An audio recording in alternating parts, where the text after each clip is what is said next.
Hey, what's going on, guys? So we got a posterior chain day today. We started here with some barbell deadlifts, straight weight, no accommodating resistance today. Woke up, the psoas still tight, low back still tight, not feeling super explosive. Just didn't have that extra it factor today. I could tell by the time I got up to the first single at 405, I absolutely was not going to try a PR today, which is fine. I went ahead and took 5 singles at 405. Then I did a set to what I would deem to be 2 reps in reserve at 365, 4 there. And then I got 15 reps at 315, which I'm actually super, super happy with.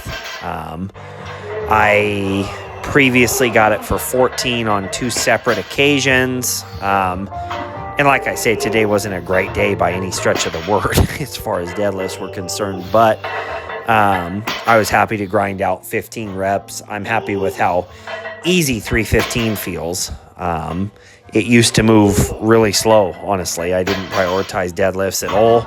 I just did cleans as far as barbell pulling off the floor, and ever since prioritizing deadlifts so much, I think everything honestly has improved. The cleans, I feel like my back is even stronger for my squats.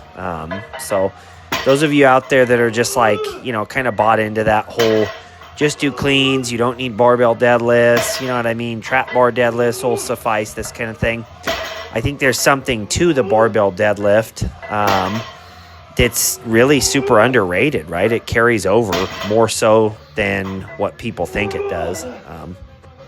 That being said, after the AMRAP at 315, I moved on to some banded pin good mornings with the barbell, which is definitely out of my wheelhouse as well. But I wanted to get more of a hamstring stimulus without doing RDLs. I hate RDLs with a passion. So I decided to go with the good morning here. I didn't want to make it like a back squat type of thing. I wanted to make sure I was forcefully pushing the butt back, getting the stretch in the hamstrings, and then dead stopping it on those pins, and then exploding up out of there and driving the hips forward. So I definitely think that band tension was nice on there. I think this is something that's here to stay on the deadlift days for sure as an auxiliary movement. I like it for hip extension. I like it for hamstring. And I could definitely see, lowering those pins even, using straight weight, and maybe even getting some hypertrophy work for the hamstrings out of there too. Then another new movement. You guys know I'm absolutely a back extension fanboy, but I decided to spice it up a little bit and do some Zercher back extension. So just holding the bar, the Zercher holding the crooks of my elbows there, with straight weight plus chains, and then contrasting that with body weight back extensions. I did like 4 sets through of that. I'm only going to show you the one. Then I kept the chains on the bar, just trying to find creative use of these chains. You guys know my front squats are super sacred to me.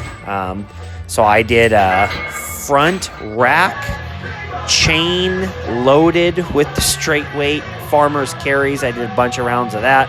You guys will just see the one round of that. I don't know where that's going to fit in, but it absolutely torched my core. And as I'm doing this voiceover, I can feel everything in my core right now is going to be on fire tomorrow, which is dope. I then finished with some good old neck extensions, seated neck extensions with my neck harness. I supersetted that with band pull-aparts. I did that for 4 rounds through. You guys will just see the one. That was the entire workout. It was the super fun workout. Kind of bummed about the deadlifts, but as you guys know, everything's auto-regulated. You just never know what your body is able to produce until you start getting up to the heavier weights, and then you got to be realistic with yourself. If it's there, it's there. If it's not, it's not. So live to fight another day. Thanks for watching.